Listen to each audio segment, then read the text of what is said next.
Turn that.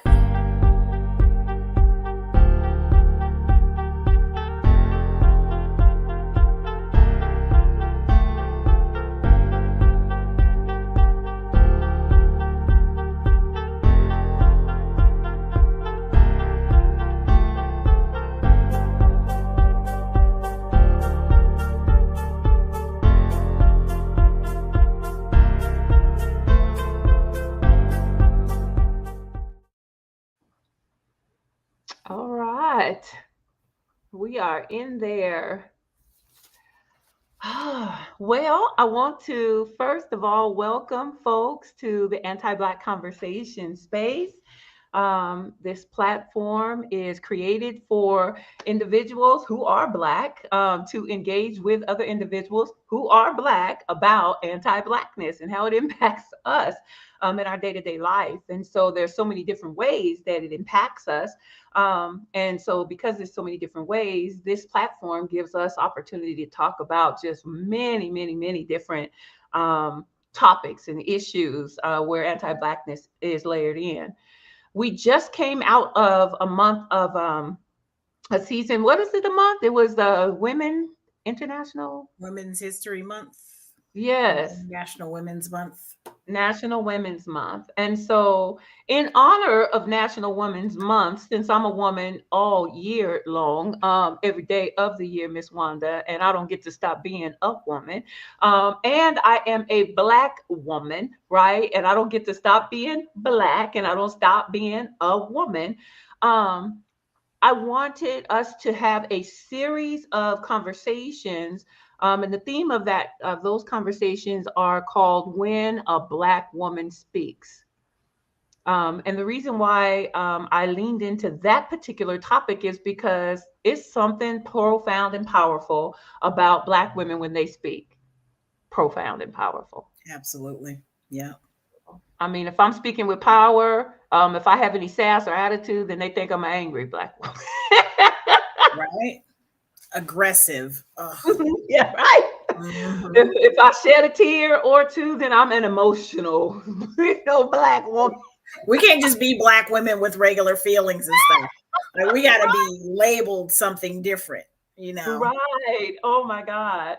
Yeah. Or we can say something that is profound, and a Black man, a white man, or a white woman will take that thing and run with it. Absolutely. Right? Yeah.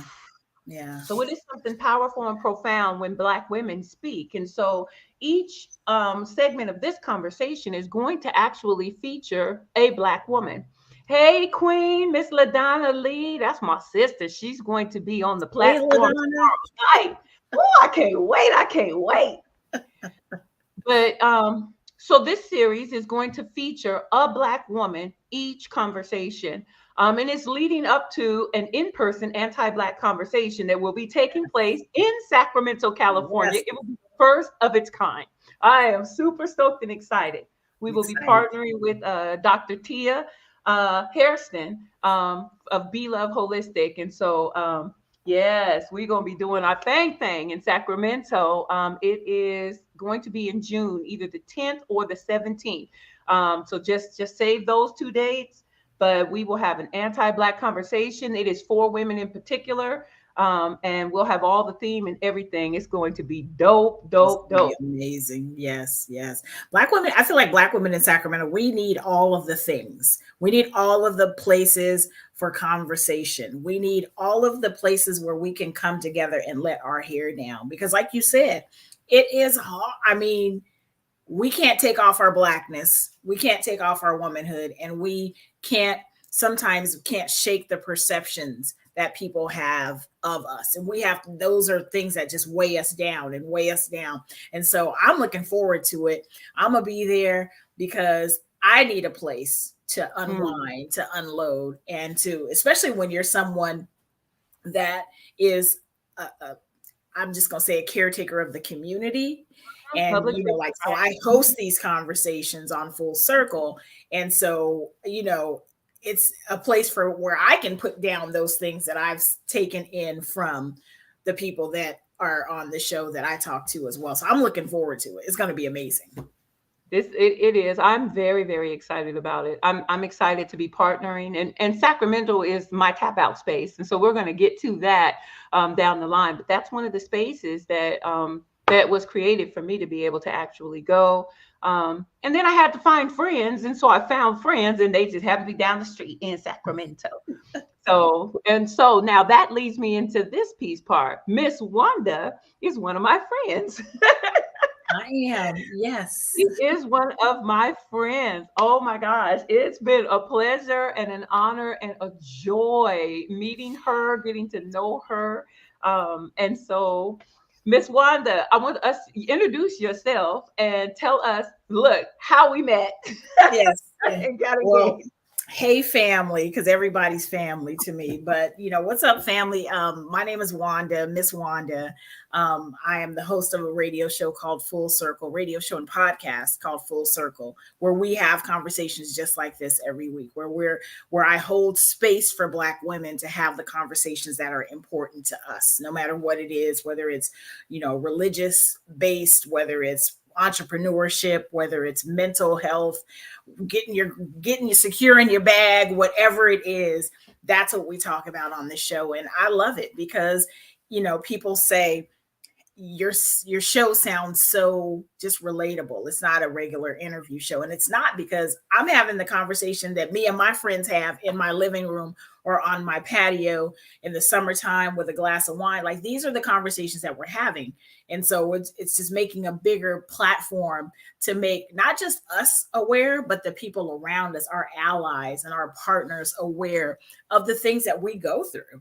So that's I'm a native of Sacramento. I love doing stuff like this. I love this work, and I feel like I'm called to do it. And I am grateful that God gave me the ability to be able to facilitate conversation for women. But yeah, I'm a native of Sacramento, and all the things. I love everything Black. Everything Black. Let me say that twice. Everything Black. So yeah, Yes, that's and me. she is super called to this, y'all. So I did an interview. It was a radio interview Hmm. with Miss Wanda. And I promise you, I had never had anybody peel back my layers and unpack my stuff the way she did. She is masterful at That what is she the gift. does. Yeah. Skilled and masterful. That's the gift. And I don't even know. I think Dr. Tia had posted that you were coming to Be Love Holistic for something. Mhm. And I started doing some research on you, and I was like, oh yeah, she needs to be on the show. And then we talked about the show, and then we met in person. And then once I met you in person, I was like, oh yeah, this is my girl right here. This is my friend. And unlike a lot of the other people that I interview, we're close in age. We're just a year apart. I'm Mhm. I'm older, but I do moisturize. But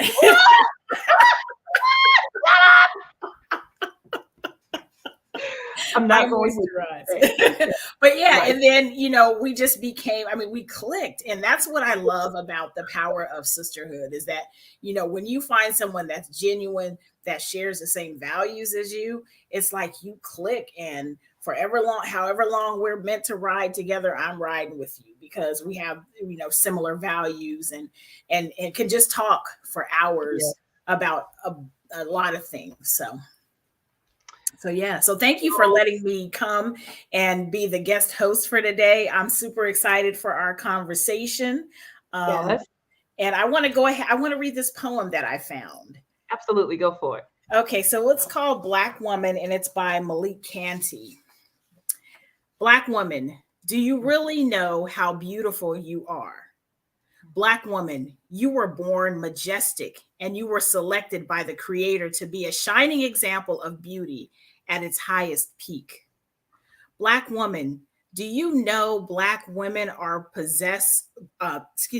Black women, that you possess a strength that others admire, even if they don't confess?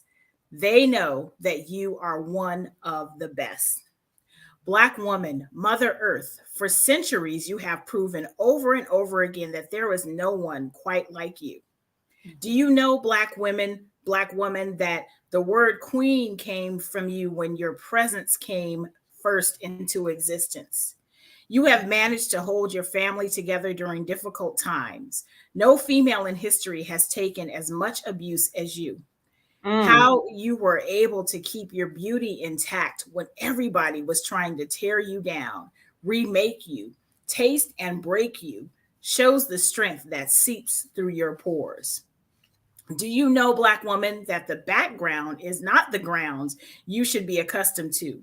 When I see you, whenever I see you, please walk proud, look proud, keep your beauty beaming above the crowd. You represent beauty and strength. Take time to notice because I did. This is my tribute to you, Black woman. No matter which shade that dominates your face, you bring so much beauty to our race. The Mm. first woman, the first queen, and the first to give birth on the earth are titles that belong to you, Black woman. May these words find you and remind you of Mm. who you really are, born to be a star. My God. I like that. My Yes. God. Yeah. Yeah, I That's like good. that. In Mhm. fact, I think that for every segment, we need to start it off with a poem. I like Every that. single segment. I love that. That's good. That's good.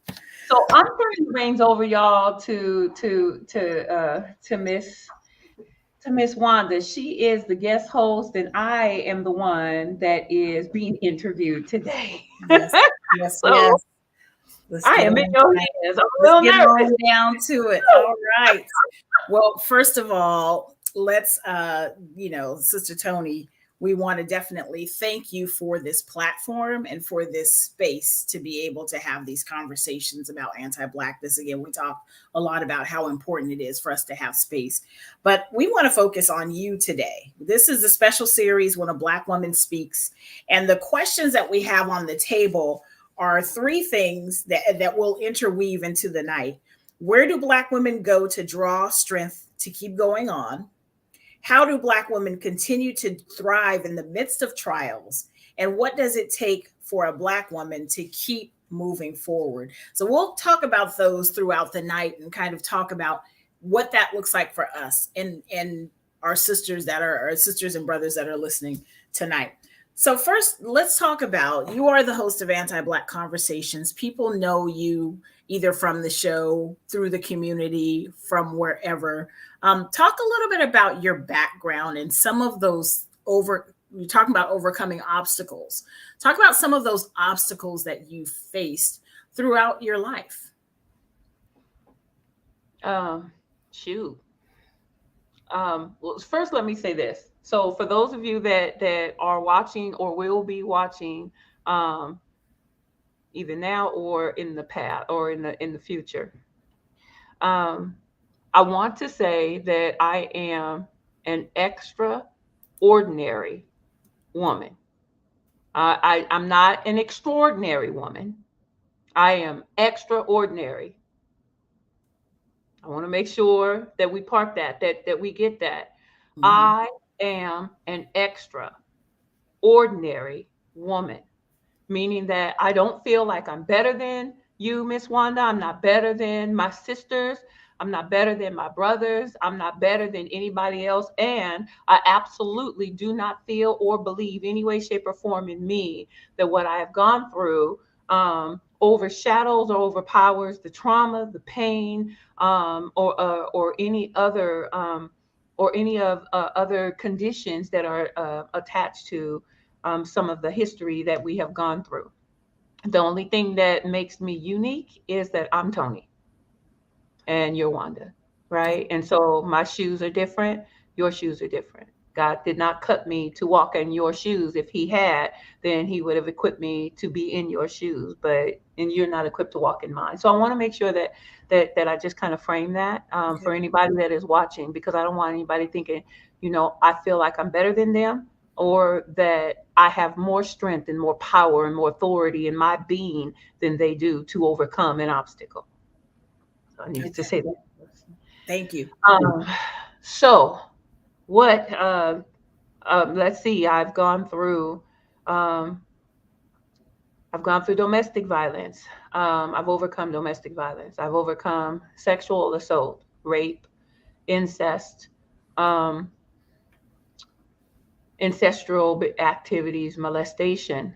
So just any type of sexual misconduct, um, slander, gossip, character assassination for sure, false accusations, lies.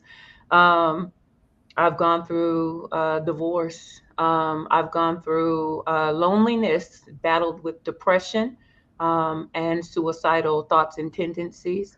Um, I've had a lot of experience with violence from a child all the way through adulthood, where I witnessed it firsthand. So, a lot of childhood trauma, a lot of childhood trauma. And that's where I Um, actually want to start too. Sorry for cutting you off. I want to start there because I think it's important for us to kind of see how this developed in your life. So when you think about your childhood trauma and the things that you experienced, what were some of the early things that impacted you throughout your life in terms of the overcoming of obstacles or the obstacles that you faced in your life?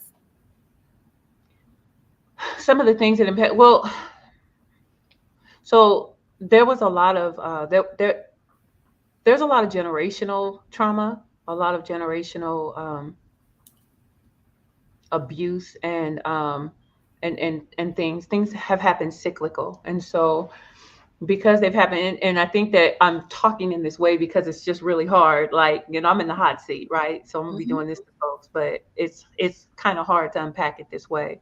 My mother experienced a lot of violence and abuse on her person, and my grandmother's experienced a lot of violence and abuse on her person.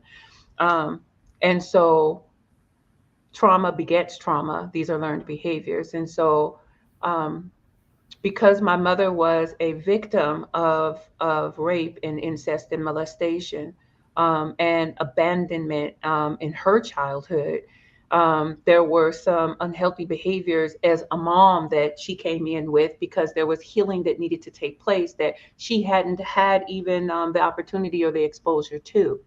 And because she hadn't had the opportunity or the exposure for that healing, um, for me as her child, I came in, oh, don't like that.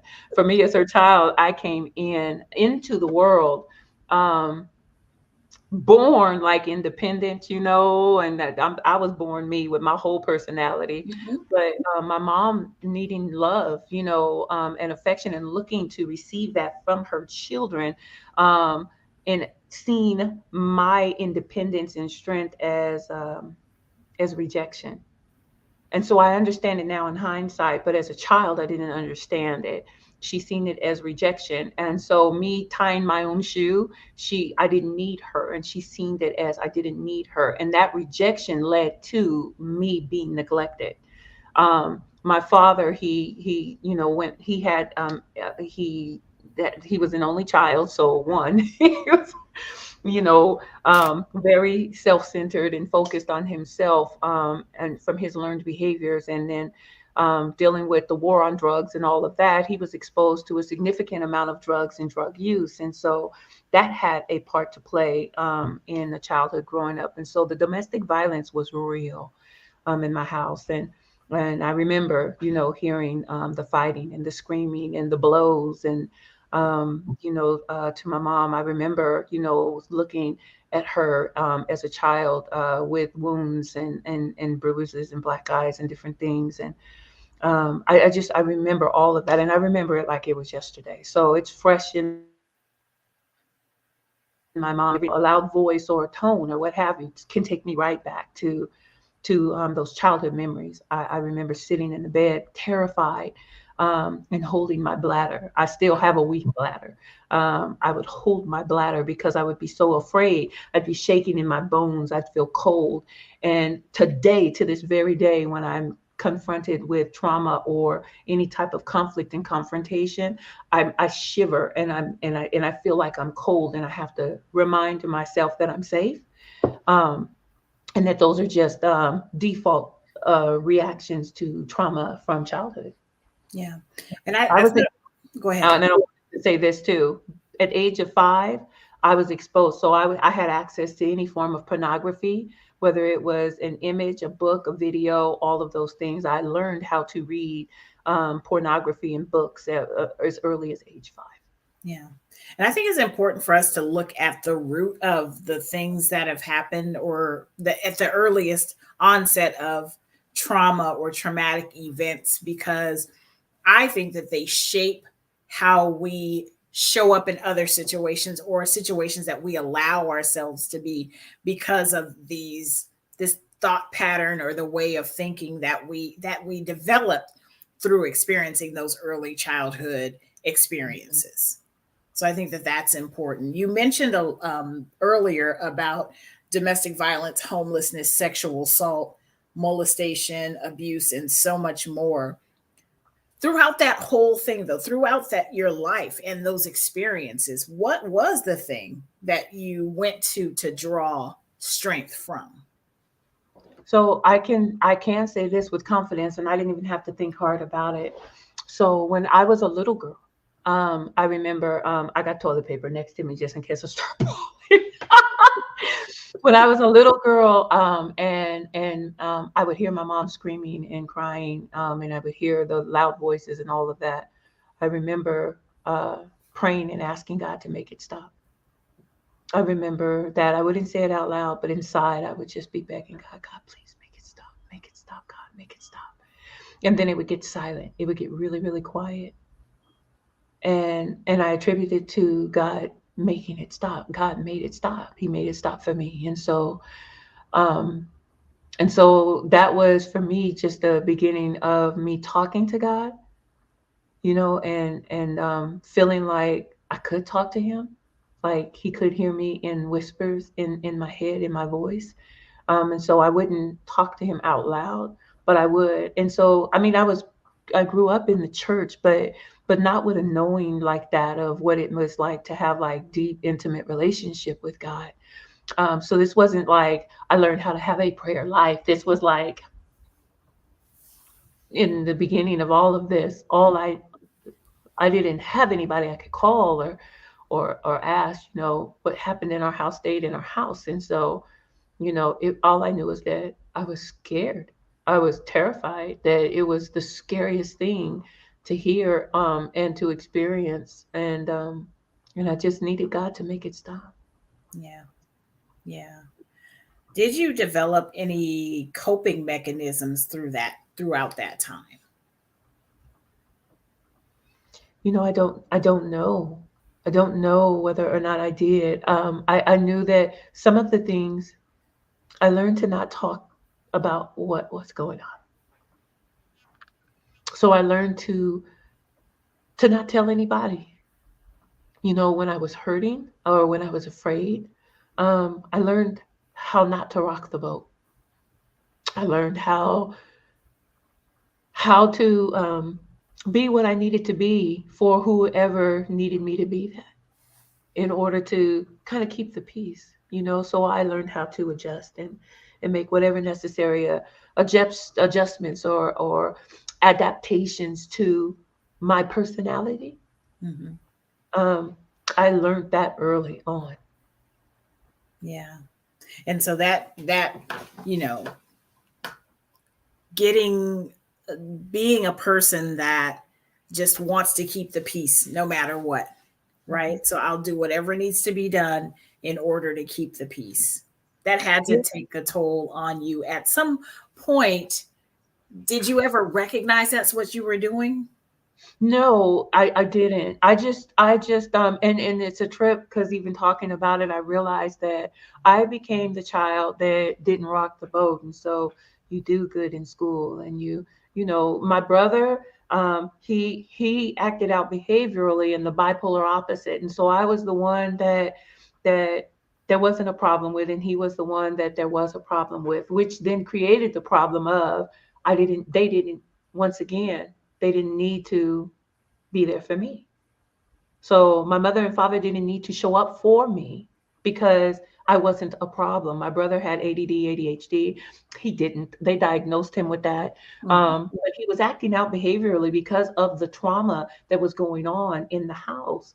Now we know this later on down the line. Yeah. However, um, the way that he was behaving and acting out called for everyone's attention, which then left me wide open for predators, wide open for other things. But because I had learned that my father's behavior at that time in my childhood, and my father is not the same man today, not at Mhm. all. But as a child, and because of the drugs and different things that were influencing behavior, because I learned that he was explosive and that he was angry, there was no way for me to feel safe to go to him and say, I'm being violated. I'm being preyed upon. My mother, because she wasn't protecting me and she was not there, she was absent. There was no way. In fact, some of the behaviors and the predatory behaviors and stuff was coming from the family members that probably preyed on her, right? But I didn't know that until much later either. Sure, So sure. so who do you go to and tell? So I learned, I learned to just keep the stuff inside and to function in spite of whatever I was dealing with. Man, that had to So be a heavy burden. A I he- didn't know it was a heavy burden then. I didn't now until now know what a heavy burden it was. And I'm 54. yeah. Oh man, that I mean, I just think about that being a young girl, not being able to tell anyone the things that are happening to you because whether either they couldn't receive it or there was other things going on. That just think about that heaviness, even though you didn't realize it at the time. And it's crazy how we go through these experiences and we really don't know how to process it. We just process it the best we can in the moment. And then as we get, as we start to heal, as we get older, as we get to see things hindsight, maybe we are even able to have conversations with family members to really get a better perspective of how we got through that time. But at And the go ahead. no, I was going to say, and what I needed to do and I didn't do in the beginning, I need to cast my anchor. Uh, I need to cast my imaginary anchor right now, so that I remind myself that even as we're exploring back there, that right. I am where I'm at today and that I'm in a safe place, so that I don't get stuck and I can pull myself forward. So I just needed to do that. Yes. Yes. Yes. Okay. That's important. That's super Woo. important because this could be, and for those of you that are out there listening too, please make sure that you're taking care of yourself as well. Because this is what we're talking about can bring up some things, and we want to make sure that you care for yourself or you have someone that can help you move through. Because the worst thing that we can do for ourselves is to be stuck. Yes. And Miss Juana, I wanted to also say that as a child, as a kid, a baby, and I can only now imagining my grandbabies, right? Early on, 5, 6, 7 years old, I was trying to rationalize and reason like an adult. I was trying to make sense of what was happening. So I would say if my mom would just, if my dad would just, if these people would just, if they did this, if they did that. But I was still a kid trying really hard to reason. Yeah, yeah.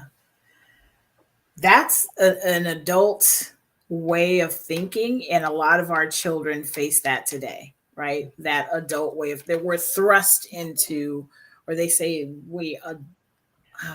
it's not the word adultalized. I don't know if there's a word that people say. There's a word we call parentified. Okay, And yeah, there's that term where we're parentified, but that's when we're taking care of our other children, our siblings or what have you, which in a sense, I had become parentified because not only was I trying to care for my brother, but I was also trying to wrestle and reason to care for my mother as well. yeah. So you're going through all of this in the home. You're not able to talk to anyone about what you're experiencing. Mhm. Who did you turn to? You couldn't turn to anyone in the home. Was there someone outside of the home? Was there a best friend? Was there? So, so as a child, I think that the reason why things are significant for me is because at 5, my grandfather died. And my grandfather was somebody that made me feel really safe. He was always protecting me, like from barking dogs, all of that. And I still remember his voice. I remember the sound of his voice. I was 5 when Mm. he died, and I remember the sound of his voice in my ear. I remember his smell. I remember what he looked like. I remember him. So his dying was very, very pivotal because I had realized before that I have not felt that sense of safety. I haven't felt safe or covered by a man since my grandfather died. Um, and then my grandma Ruth. It wasn't that I talked to them, but it's just that they made me feel safe, right? My grandma Ruth was an amazing grandma, and she died when I was 10 or 11. Um, but I also felt very safe and covered by her, in my granddaddy's absence. And so when things just got really, really bad, I could go over there, and there was a sense of comfort. And I mean, I don't ever remember being able to like nestle under somebody Mhm. after she died. So she's the last person that I could like snuggle with. Mm. That's right. Yeah. So Mhm. So those were my pillars, my granddaddy and my grandma Ruth. Yeah. They were like my everything. And when they passed away, um, I feel like my world just really, really crumbled and fell apart. Like things just got extremely chaotic. So not just for me, but I mean for my mom and for my dad as well, things just really, really exploded. And that was a blur. So Miss Wanda, to be very frank with you, um, there are spaces that that I don't have a lot of memory and Mhm. content Yeah. to after my grandmother passed away. Yeah. Yeah. Yeah. Yeah. Let's talk about when that's a precious time and the precious relationships, right? Your grandparents. You're going through life. Your grandmother passed away when you were a little bit older. So you're 5 when your grandfather passed away. Mhm. What, about 12, I was 13, 11.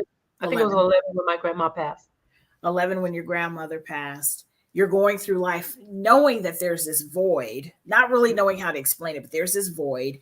You're feeling you're witnessing trauma in the home separately and together through your parents. And then you become a young girl, you become a teen, start to develop into a young lady.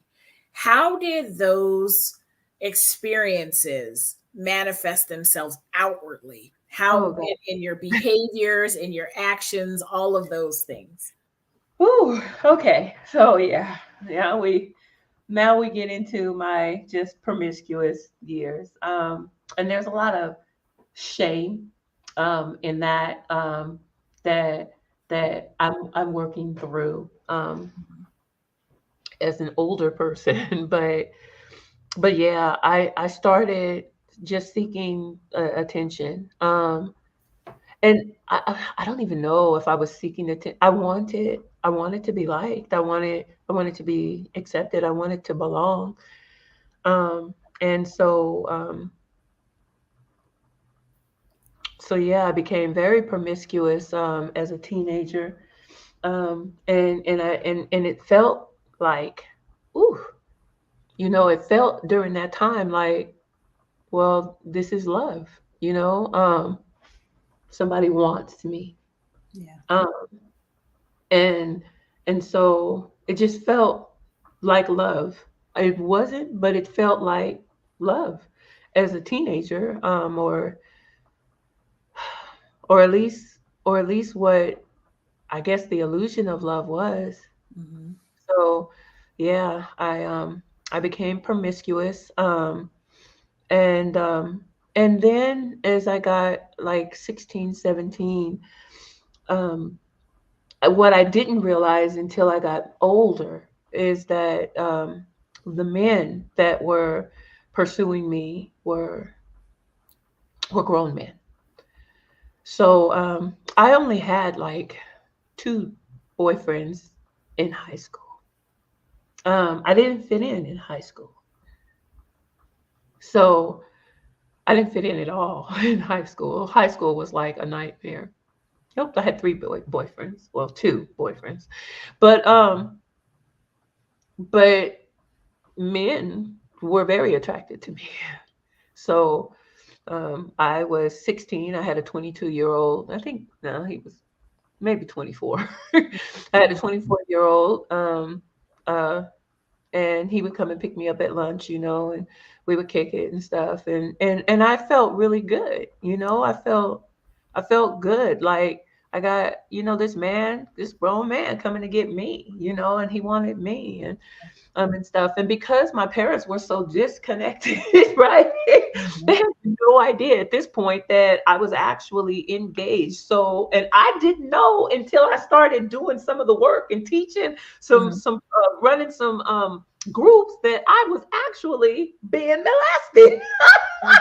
I'm laughing, but it is not funny. Yeah.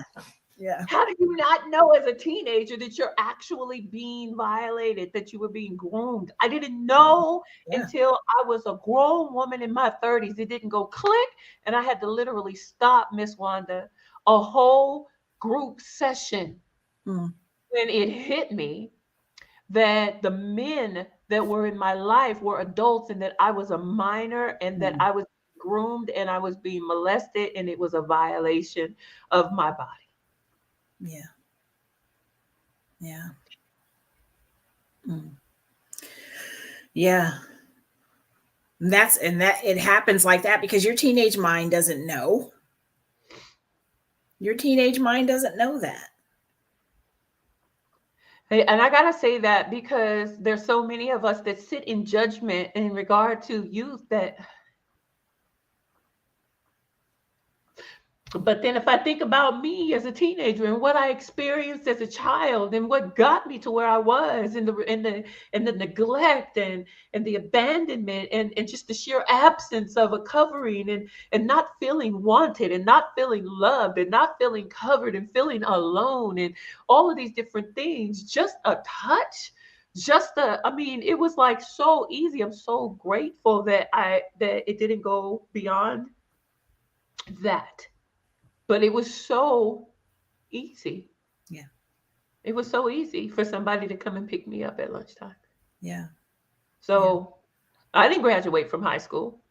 I should have. I was an A student, honor roll, music scholarships, all of that different stuff. But the 11th and the 12th grade, nope, I was absent because folks was picking me up and Yeah. I was gone. Grown men was picking you up. Yeah. So you have this foundation. You have the foundation of your youth. And then let's move forward to your adulthood. So you get through life, in these, having experienced these things. And when you're a teen, you talked about being molested. You also talked about sexual assault within that. And then you marry, and then you still experience more trauma and Oh. layers of trauma. Well, my first abusive relationship was with my oldest daughters, and that was my first abusive relationship was my childhood. So Yeah. that was an abusive relationship. But the first partner that I was with, he was in his 20s and I was 17 when we got together. And he was very controlling. He was married, and I didn't know he was married. Um, but he was a drug dealer, and he was very controlling, and so I didn't know it, his arm candy, his trophy. But he controlled what I wore, what I ate, where I went, who I talked to, all of that, to the degree to where when he I actually almost started using and almost I started using crack. I started smoking cabbies. Mm. I started smoking cavies, and I knew that I was experiencing addiction because I was stealing them from him because I would hold his dope, and so I was shaving off what I had and lacing it in cigarettes and smoking it by myself. And when he caught me, he caught me smoking a cabbie with one of my girlfriends, and immediately he not only did he take me out of he took me out, so I had no access to my friends, and then he started paying people in rocks in order to house me in their places. And so for the better part of maybe 6 to 9 months, um,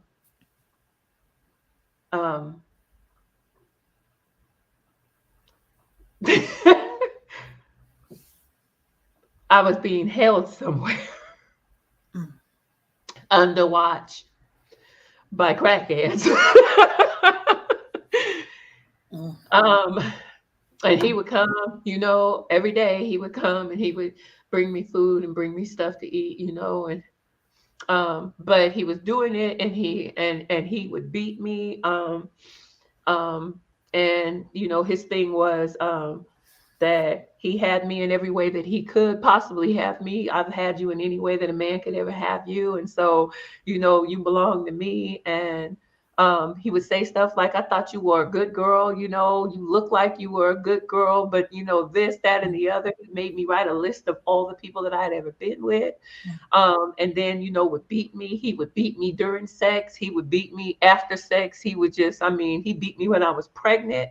This man, he was violent, he was aggressive, he was controlling, and I struggled with saying held me hostage, but I believe that that's the only way that I could say it, that he held me hostage for the better part of 9 months, and so until I was pregnant, and when I got pregnant, he got locked up, Mm.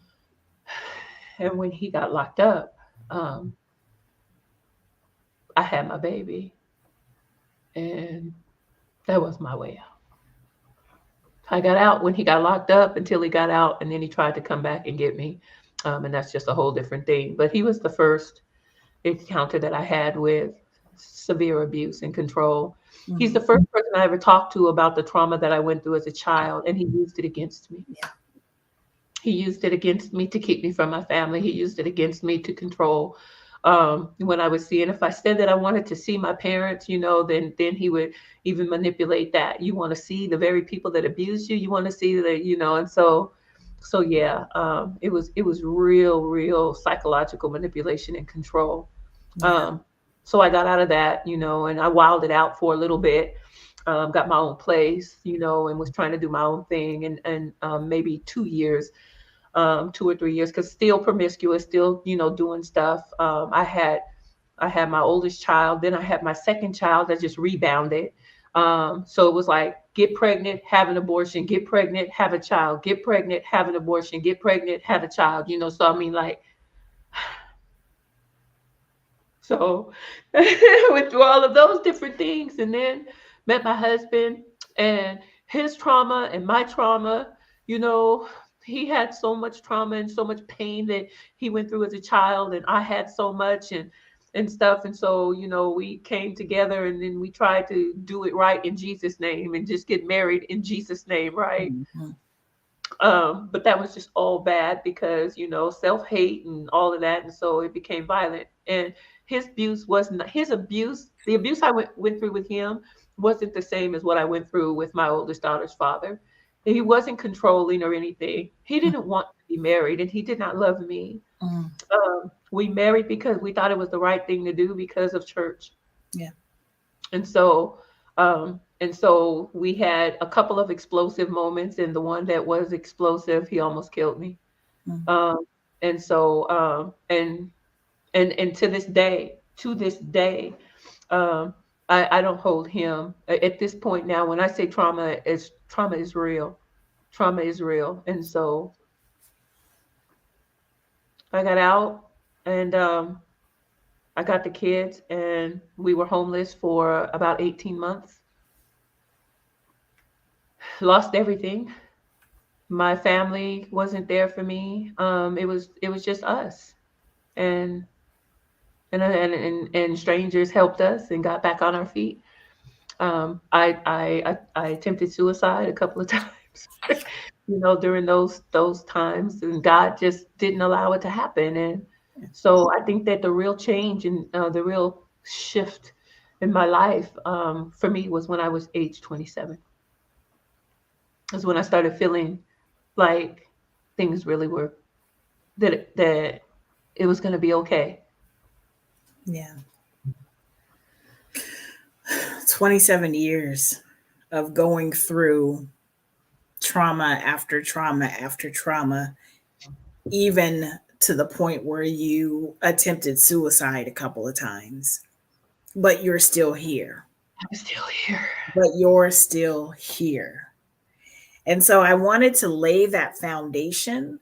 Again, like you said at the top of the show, you're an extraordinary woman. You're an ordinary woman that has gone through some things. And I wanted to lay that foundation because Extraordinary thing.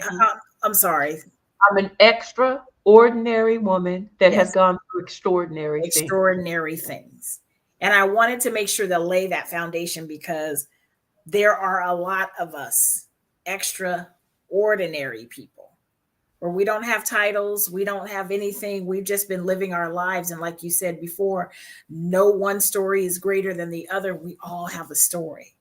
And Mm-hmm. so I wanted to lay that foundation because I want to move into the principles, the things that kept you moving forward, the Mm-hmm. things that you held on to that helped you thrive in the midst of each of these trials. And on the other side of these trials, you had the developed these principles that you live by to even this day that help get you through. And I just gotta give a shout out to my boo, Miss Deetra. Hey, Miss Deetra.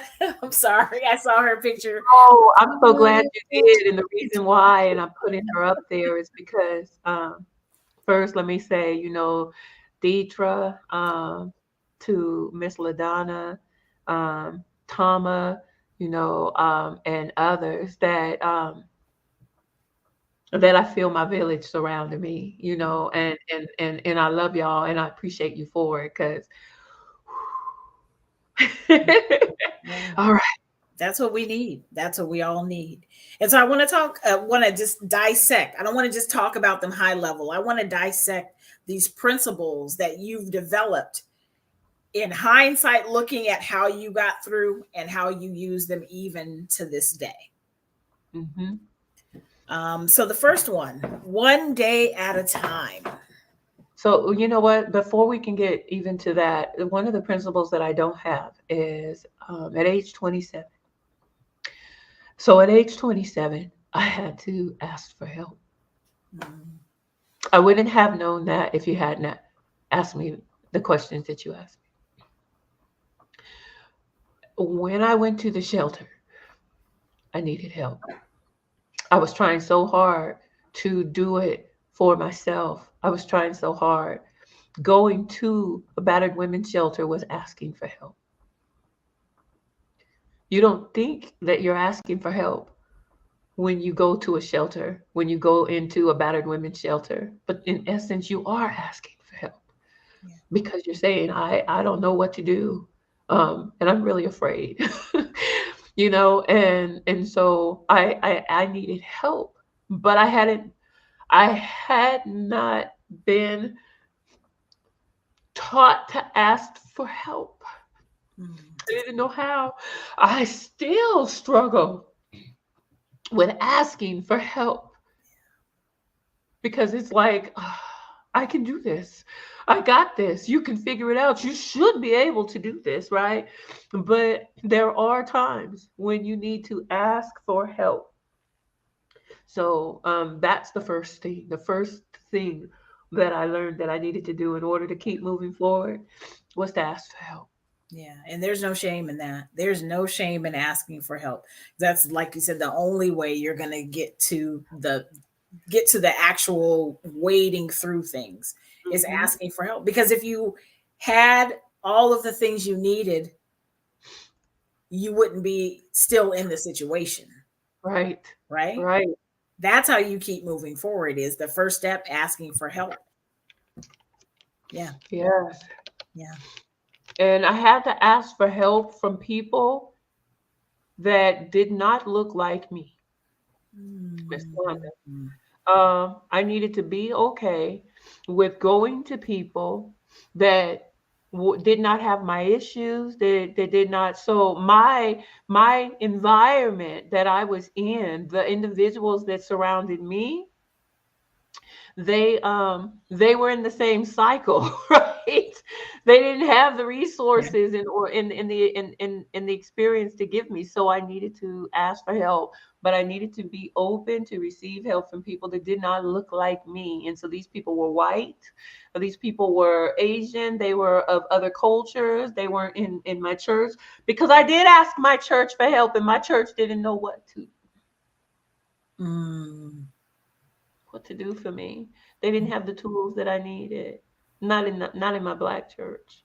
Anyway, okay, so that was the first one. Was No, I want to stay there for just one more minute before we go on. We got to stay there for one more minute because it's a couple of nuggets in there. The first thing is ask for help and keep asking for help until you get the help that you need. Ooh.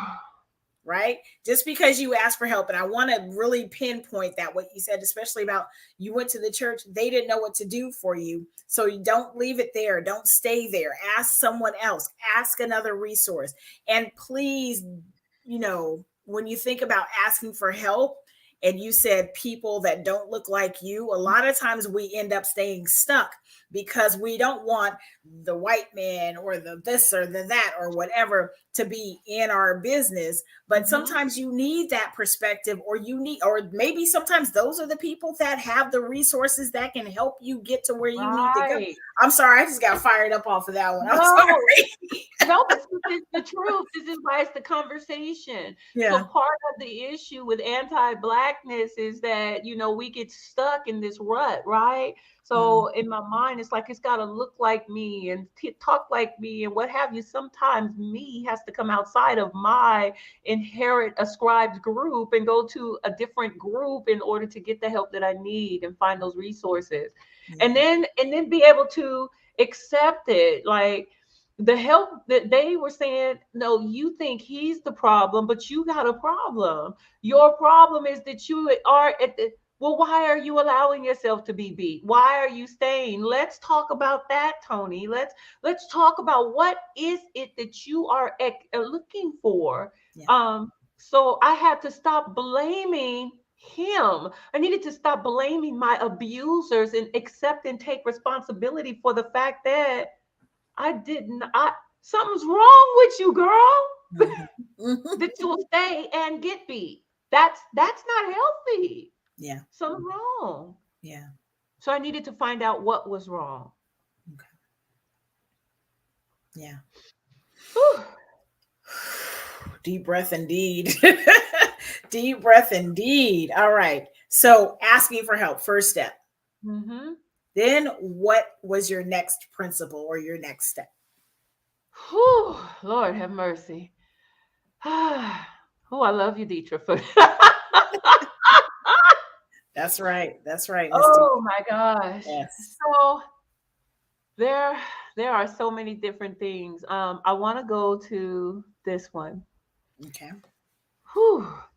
Now I feel lightheaded. There is treasure in the trash.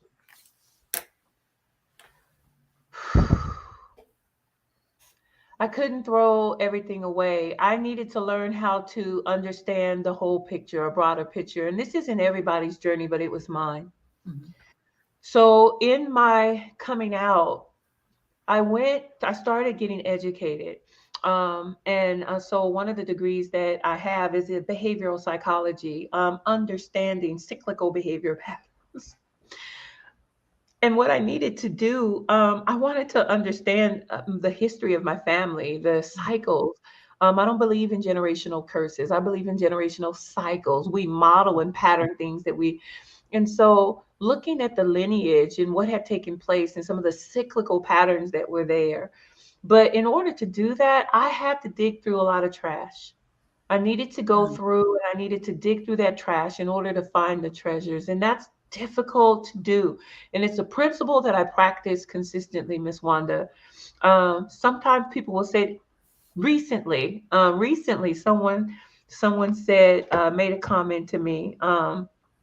Um, I heard a man say something and the comment was, I'm looking for a whole woman. And when I heard that comment being said, I thought, so does that mean then that the women that you've dealt with are broken? And then I started thinking about myself. Shoot, am I a broken woman? Right? And so I was feeling away, thinking about that. But then I sat back and I was like, Tony, instead of looking at this as trash, right? Your brokenness and all, how about you sort through it? Mm, Whether or not it was something that was said to target at women as being broken, right? mhm. Yeah. That's a way of looking at it as trash. But to sit with myself and sort through it and find out where's the treasure in that. Mm, So what does a whole woman look like? Because I may not be trying to be a whole woman for that one individual, but I do want to be a whole woman, mhm. right? And so that to me is treasure. I'm finding treasure in something that maybe the enemy would consider or wants me to look at as trash.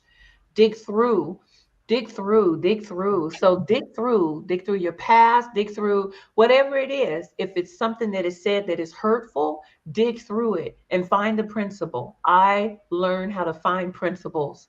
I Mm. find treasures in things that the enemy would try to use to maybe hurt me or break me. Yeah. Yeah. I like that. There's always a lesson, a little nugget, kernel, something that we can take out of the Mhm, things that are in our past or things that people say to us even now. How do we flip that around to make it a positive, to mhm, find that little nugget that can help us to continue to move forward? Because we're talking mhm. about continuing, keeping moving forward. Yeah. Yes. And trash stinks. It stinks. It's dirty. It's messy. It's ugly. But we all have trash. Yeah. We all have it. And we want to dress it up. We want to make it look pretty, especially women. We've been conditioned to, right? Social Yeah. media and mass media and all of this has said this is how we're supposed to look, Mhm. right? And this is how we should. So, ladies, keep your crown, make sure it's not crooked or what have you. So, at some point, you have to be able to take off your crown, take off the makeup, take off the mask, and really sit with yourself and find Mm. out, okay, what's really going on? Where's the treasure in Yeah. your trash? Mm. Mm. I like that one. Where's the treasure in your trash? Ooh, that's good. That's good. Sit with yourself. That's one that we need to practice more of. And it's uncomfortable. It's super uncomfortable. Yes, we have to learn to sit with ourselves. And so in sitting with myself, what I learned how to do, remember I was telling you as a little girl, I learned how to pray. Hmm. And I think that in hindsight, I learned to appreciate quietness because there was so much loud fighting and stuff. And Yeah. so I know what peace sounds like. Hmm. And when I can create a pocket of peace or an atmosphere of peace, so my environment is extremely important to me that there be peace in it so that I can sit with myself. And I sit with myself and I ask God to show me me. Mm. I try to learn how to be quiet, and that's so difficult. Hmm. It is so difficult because the enemy wants, as a woman, as a single woman, the enemy wants me to associate quietness with loneliness Yeah. and the absence of belonging, the absence, right? Mm. That's Thing that good. I've been seeking, companionship and partnership and a covering and all of that. Ooh, but it's not. There is there is quietness. There is a stillness that is accompanied with peace. And in that peace and the stillness and the presence of God, you've got to learn to sit with yourself. Hmm. Yeah. Yeah. That's how you hear him. That's how you hear his promises, the things that he says about you. And it can be a place of reinforcing, right? Reinforcing the goodness that, or reminding yourself of the goodness of the promises of who you are, who we are in him. Yeah, Yeah. yeah. Mm, that's good. Whew. All right. You ready to drop another principle, another gem on us? Yeah, yeah. Let's do it. Okay. So I have, oh, so let's go to this one. Mm, that's a big one. And what I didn't know is that this was going to be such an emotional, but okay. Ooh, I have had to forgive some folks. I had to forgive some folks that didn't mean to do it and forgive some folks that did. Mm,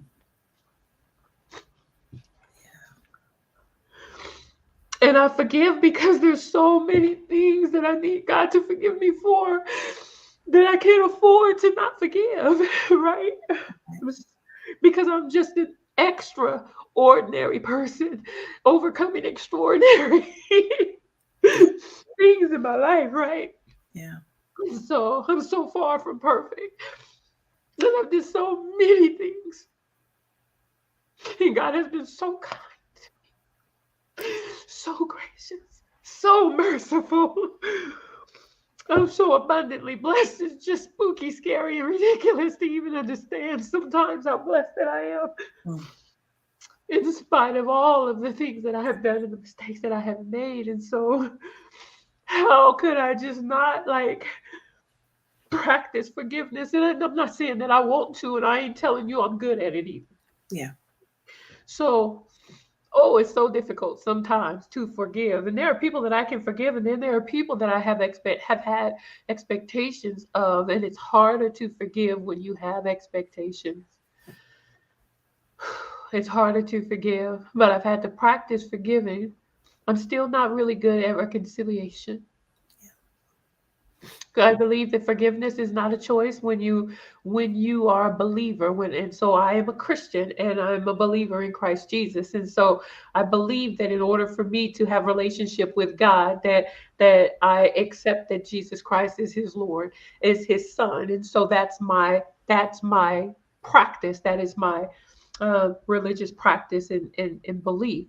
Because I am a Christian, my belief and practice says that I am to forgive in order to be forgiven. And so I practice that. However, reconciliation, having done some research and studying, is a choice. I Yeah. am I am in the ministry of reconciliation, which means now I'm trying to learn. But in the ministry of reconciliation, that is to be reconciled with Christ. Um, and I'm trying to learn what it means to actually be reconciled with people in a healthy way, how to set boundaries in order to be reconciled. Yeah. Those two don't necessarily go hand in hand, though, either. They can, but they don't necessarily. And I want to make sure that our audience understands that forgiveness doesn't mean that you have to reconcile with the person, because the forgiveness is not for them. It's for you to be able to process through and move on. If Right. you choose to continue a relationship with that person, that's where the reconciliation comes in. And that's what you have to work on. But me However, forgiving, oh go ahead. no, go ahead. No, finish. Me forgiving Jay for doing XYZ doesn't mean that I'm reconciled to Jay. That could just be my way of healing, resolving the situation in my mind, or for myself, from my healing, and then I Yeah. moved on, and I never forget, and I never have to have a relationship with that person again, if I so choose. If I still feel that they are harmful to me or harming me, or it's just the end of the road. Right. And the other piece part to that, it's all of that, Miss Wanda. And the other piece part is that reconciliation is always accompanied by the building up and the restoration of trust. Mhm. And so, if then the person is still practicing and operating in the same behaviors, then there hasn't been then the you haven't modeled trust. And so for me, I'm having to learn then that I can practice forgiving. So I forgive you. So if I've been molested, I forgive the individual that molested me. Mhm. However, until you've taken ownership of the fact that you did molest me, and that your behaviors were unhealthy behaviors, then it's a possibility that it may not be safe for me to entrust myself with you. And these are the things that I had to reckon with when I was learning how to untangle myself from codependent behaviors and codependency and enabling, which are easy behaviors that you learn when you grow up in an addictive in addiction environment, and when there is grooming and molestation and things that are taking place. Mhm. Yeah. But you said the perfect word in front of forgiveness, and that's practice. It Yes, takes practice. yes, I don't think we'll ever be at the pinnacle of forgiveness. It's a daily practice, like you were mentioning. You have to continue yes. to practice this. Even when they don't say I'm sorry. Absolutely. So, and that's some of the things. So now, and going back, toggling back and forth, because I wasn't conditioned and learned how to say ouch as a child, there are people that have hurt me that I've never said ouch to Mm, that's as a good. girl. So, in between my 27 and 54-year journey, there are people, even in the church, that I'm not reconciled with because I don't trust them. But they don't know they hurt me Mm, because I never said ouch. However, there are people that know that I was hurt and deeply wounded that never said I'm sorry because they weren't personally responsible for my violation. mm, However, they were responsible for my covering and for me to be safe in their environment. yeah. That's an expectation that I have of leadership, Mhm, that they make sure I'm safe. And so if they as leaders don't feel it's their responsibility to ensure that I'm safe under their leadership, and that's my expectation, then what I have to do is practice forgiving them, but then I'm not going to be reconciled fully with them because your expectation and my expectation aren't the same. So I now set a boundary and say, I'm going to then go over here because if I come back over here, you don't expect to cover me. And that's something that is a part of my principle. yeah. Ooh, we can stay on forgiveness and reconciliation all day, but we're going to move forward. We're gonna keep moving forward, We're right? gonna And keep so, moving and know forward. that all of these principles, all these things that I have learned, that I govern myself by, these are things that I practice daily. Which then I can go then to this one. So these things I practice these things daily, one day at a time. I take life one day at a time. I had to learn how to do this because I am a big picture person. I look at the big picture, and because I look at the big picture, and I didn't learn how to even live my life and enjoy myself. I just didn't know how to do it. Um, I didn't even know, to be honest with you, that I could. Mm, I was trained to be what everybody needed. yeah. Like a lot of women, I was conditioned and trained, and so because I was conditioned to be a sexual being, you Mhm. know, and um they called my mom Lady Brickhouse, 6'1", you know, voluptuous. I mean, man, she was built, and so was I, as a teenager. But I didn't see myself as that. So I didn't see beauty. I Mhm. didn't see. I saw sexy, sexual. I saw that, and so when and it felt not good. It felt nasty. It felt, and so I learned how to serve. I learned how to perform, but I didn't learn how to receive.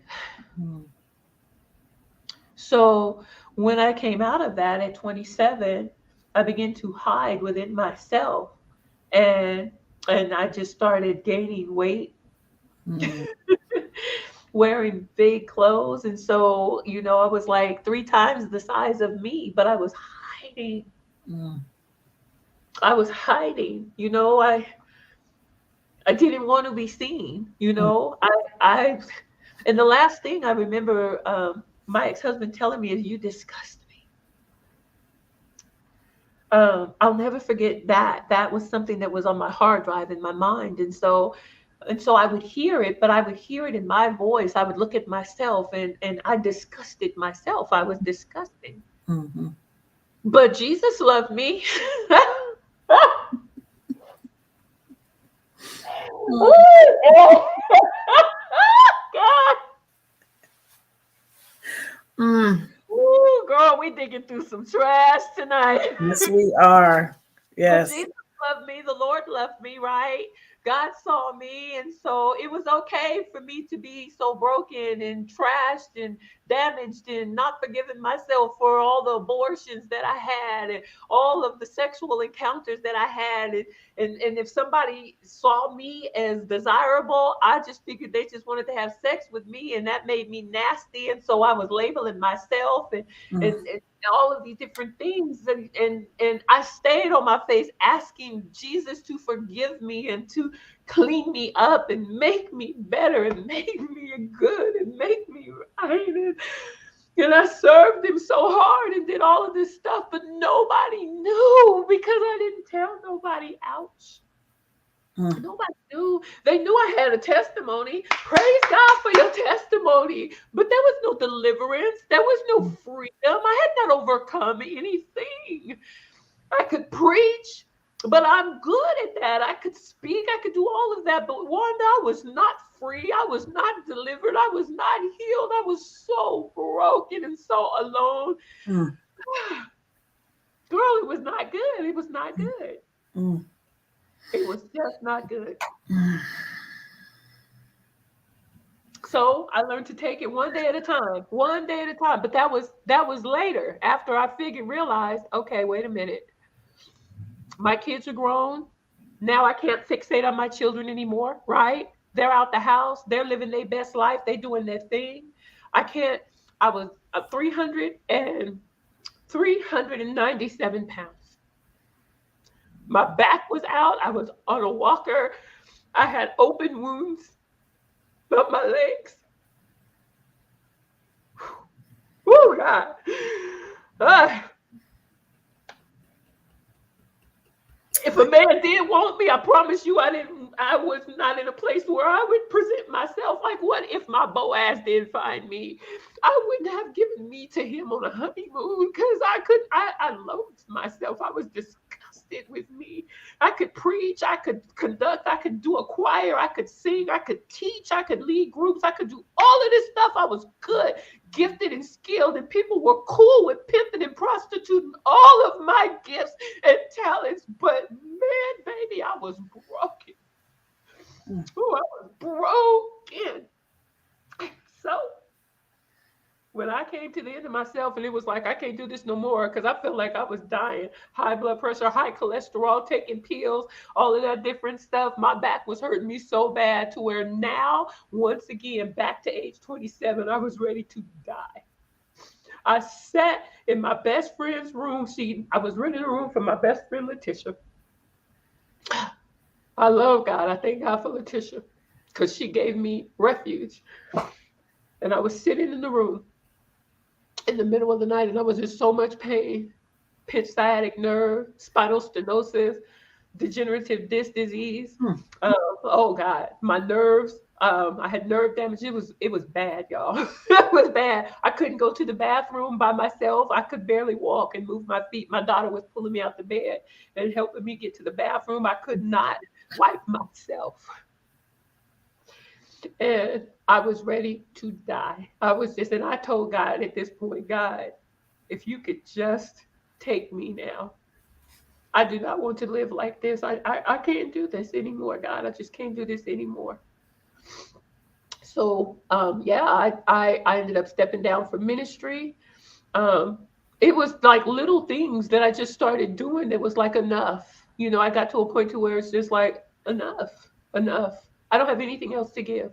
Yeah. Nothing else. My relationship with God wasn't even the same. Hmm. My worship wasn't even the same anymore. It was like I was done. I was poured out, girl. I was done. And I don't feel like anybody that like really said they loved me.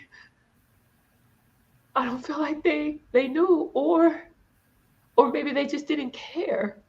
Yeah. That So I said, okay, okay, baby girl, ain't nobody gonna love you but you. Mhm. Mhm. You Yeah. gonna have to do this. And so I talked to God and I asked him to deliver me. I asked him to help me. And one of the things that God gave me was one day at a time. Mm. If that gets too hard, if one day at a time gets too hard, if that becomes too much, just one step. Because sometimes I like to do one step at a time to get to the bathroom. One step at a time. One step at a time. And I knew that I needed to lose weight, but it seemed like it was just a mountain. One step, just one step, Tony, just one step in the pool, one step to the corner. I would walk to the corner, Monda. I would walk to the corner on the walker and walk back. I was so ashamed Mm. of where I had let myself get to. I was so ashamed and I was so humiliated and I felt so alone and it was so bad. But then I have to remember, you've done this before. You've lost everything before. You've been homeless with 4 kids before you. I mean, come on now, Tony, you can do this. One step at a time, one day at a time, one moment at a time.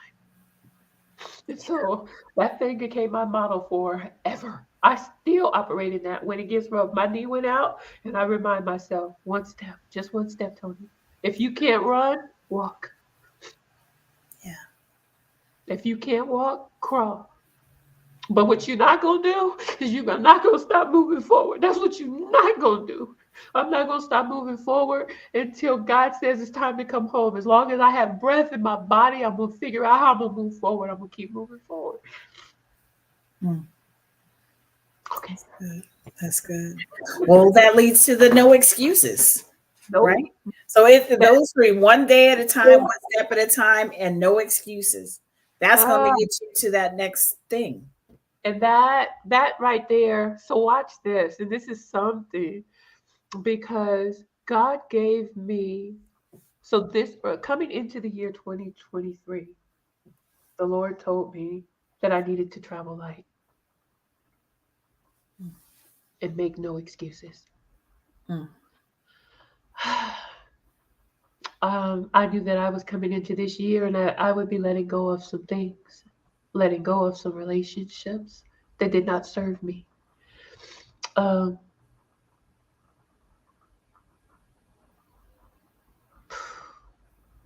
it's been a hard year already. It's been a very difficult year. Um, I'm this year. I'm seeing a therapist for the first time in my life. Um, this year, I am going to group counseling for the first time in my life. Like not facilitating counseling, participating in counseling. Yeah. This year, I am really doing what I need to do in order to talk through and unpack the things. And what I'm learning now in therapy is that I never said ouch. I acted it out. Behavior and Alma was always there. I just never gave myself permission to acknowledge it because I was so busy helping everybody with theirs. Mm. So this is real self-care for real, for real, for real now. Yeah. No excuses. No No, excuses. no excuses. Mm. Mm. Mm. You can make excuses all day long. But this girl over here, none. I have no excuse. Yeah. We only have a few minutes left, so I want to make sure that you have more principles. But this one, I want to make sure that we talk about before we end the conversation because it's important for you to take time out and tap Uh, out. Talk about what that means, what that looks like. Take time out and tap out. yes. So, so I'm gonna hit two things very quickly. One, so before I do the tap out, because that right there, I think is like a governing principle. Yeah. I want to talk about expectations. Okay. Are you looking for bread in a hardware store? I had so many expectations that I didn't realize that the problem wasn't the people that weren't meeting my expectations. It was the expectations that I had in the people. They weren't the problem. I was the problem. Mm-hmm. I was looking for bread in a hardware store. Mm-hmm. I know hardware stores don't sell bread, but I still had the expectation of finding it instead of going to a grocery store or waiting to get to a place that was providing what I needed. So one of the things that I'm learning now is to reset my expectations. Miss Wanda, I need to make sure that if it's not in you, if your values don't permit you to meet my expectations, I don't have to discard you. I just need to cease to expect that from you. Now that I'm changing what I expect from others, it helps me be less disappointed when Mm-hmm. those expectations aren't met because I know not to look for them from you. That's it. That's it. Whew. I'm so glad you went to that one because I was sitting in my mind debating between those two. I really did want to talk about that one. And what I want to say, just in addition to that, evaluating your expectations too is you hit the nail right on the head, is that we disappointment happens because we don't verbalize our expectations to Yes. people. Yes. And then we sit here and we still hold them to those expectations in our mind, but they don't know it. They have no idea. They have no idea. And then we get mad at them because they didn't live up to something that they didn't even know about. Right. And we think that they can read our minds, or we act out in our behaviors, or we come in with these preconceived notions of what a pastor or a leader, Yeah. or a spouse or a partner is supposed to do. But these Yeah. are our preconceived notions. We've never sat down and even discussed them. Yeah. And so we have to learn how to vocalize what our expectations are. And I'm not talking about sit down with a laundry list of Yeah. expectations, but you need to evaluate your expectations, make sure that they're realistic. Yeah. Because if they're not realistic, if you can't meet those expectations, how are you going to expect somebody else? Make sure that you're not asking someone to do something for you that you are capable of doing for yourself. Yeah. And use your words. Now, I'm not preaching at y'all. I'm telling y'all these are things that your sister over here, your extraordinary person, is learning how to do. Yeah. Vocalize your expectations. Use your words because grown ups don't know how to translate behaviors into, yeah. And Mm. so the last thing that I would want to share that for me, it kind of governs like everything that I do now. Y'all know a sister over here knows how to do two things and two things well. She knows to put herself on a timeout. Now, if I start acting out behaviorally and it just gets really bad, I've learned to see the signs. And so when I see the signs that I'm really just, like not doing well, healthy, all of that, when I see the signs, or when the people that I have that are in my close circle start asking me, what's wrong? Are you okay? But timeout. Tony, put yourself on a timeout, sit with yourself for a minute and do a self scan, do an evaluation in Mhm. order to determine something might have got triggered, right? Or there's an unmet expectation, right? Mhm. You might be hurting, figure it out, whatever it is, but put yourself on a timeout as opposed to bleeding out on everybody while you're going through. Yeah. And then tap out regularly. I unplug regularly now. And that could mean that I drive to the water just for a day. Me and Tama drove to the beach in the rain, and just played on the beach, at the coast in the rain. Why? Because why do I need to wait for it to stop raining in order to see the ocean? I don't. That's just what society, social norm. I went in the rain. um, but tap out. And so I tap out. I unplug. I have people in my life that unplug, that hold me accountable, and I hold them accountable to tapping out. Rest is important. And then I make sure I don't always get it perfect and right, but I make sure that when I do unplug, that's sacred time. That it's time that is a bubble that is created, for peace and for rest.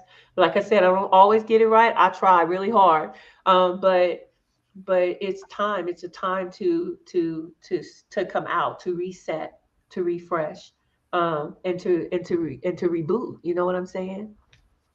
Yeah, that's So yeah, beautiful.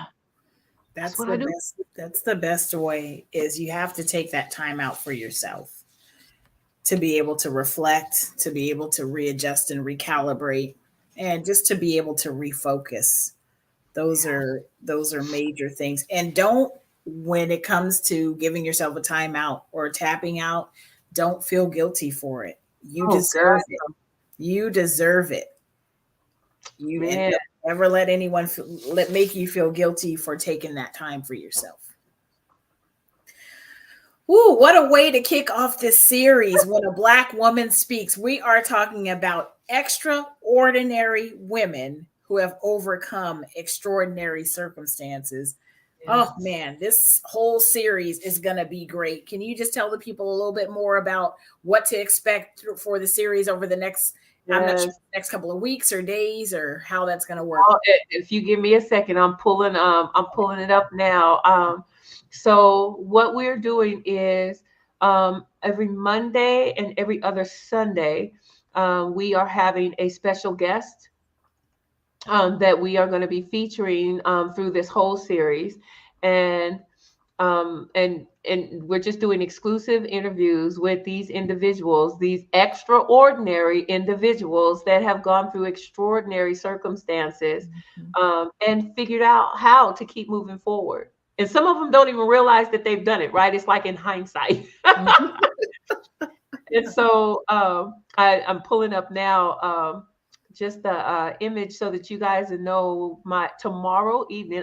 This was a kickoff. This was our launch, where you guys got me. And Miss Wanda she has agreed. Thank you, Miss Wanda, to help just toggle in between hosting these conversations. And so Yeah. you'll get me, sometimes, or Miss Wanda other Yeah. times, which is going to be amazing. Thank you, guys.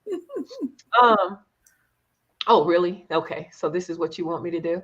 So, tomorrow evening, I am going to be interviewing Miss LaDonna Lee. Yes. Um, and so, do you know Miss LaDonna by any chance?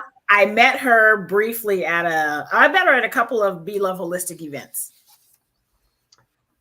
but I So, don't Miss, know her, so I'm excited. oh yeah, she is fierce. She has the gift of healing. She is a healer for real, for real. And so, just to make sure, look, I'm pulling it up now, y'all. Bear with me, bear with me. This is me using all of my special skills and gifts. Being patient with me. But oh, the StreamYard wanted a PDF and not my JPEG, that I have. But Miss LaDonna, she is a healer. That woman has the gift of healing. She is extraordinarily talented. Um, it's coming, it's coming, it's coming, it's coming, it's coming. And that's at 6 o'clock or six Yeah, thirty. yes. It is at 6 o'clock. Oh, it's at 6:30. So our no, six. Wait, wait, don't give me the line. Okay. I'm Okay. getting old, Oh, y'all. here it is. All right. All right. Like, don't give me the line. Oh, six Six thirty to thirty. 7:30. So Okay. Yeah. yes, Perfect. we will be holding space with Miss LaDonna Lee, from 6:30 to 7:30. Hmm. And like I said, she is a healer. She has the gift of healing. I have been in many spaces with her, um, Mm. and she does extraordinary work. She works in restoring families and stuff back to children, just making sure that they are connected, Mm. um, back connected to their children. And I was looking for our group that we have together, because she also has a group that she holds that is called Mantis Moon Temple. And so, yes, she's going to be joining us. She'll tell us all about Mantis Moon and the work that they do there. And then she's Okay. going to tell us about her extraordinary journey, and how she's continued to move forward. And I'm really looking forward to that. Yeah. It's going to be a wonderful conversation. I can't wait to tune in. And I get to introduce Miss Wanda. I'm look, y'all. Miss Wanda is going to be one of my guests. Woo! Then the tables will turn. Then the tables will love me get my little toilet paper together. Oh my gosh. Big time. And so thank you, Miss Wanda, just for joining tonight, and thank you Absolutely. Thank you. for walking us through this first kickoff of When a Black Woman Speaks. And I love all of y'all that tapped in from the different places that you did. Make sure that you share this. Don't forget to tap in tomorrow evening at 6:30 with me and Miss LaDonna Lee, as we have our next deep dive and conversation into When a Black Woman Speaks. Right. So you all have a wonderful evening. Be blessed, and thank you for joining us. Good night, everyone.